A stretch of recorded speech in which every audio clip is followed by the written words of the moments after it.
ខើឈប់ខ្វល់យំទៅអូនយំឲ្យអស់ចិត្តទៅយំលុបស្នាមវិបត្តិចុកខ្លោចផ្សា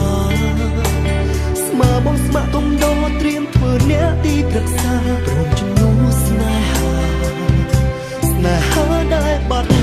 បង់ជាយឹមក្បាលថែបែកដួងអូនឲ្យអជាយឹមទេចិត្តបងស្មោះសរជូនអូនសូមបោះចោលចិត្តឈប់នឹក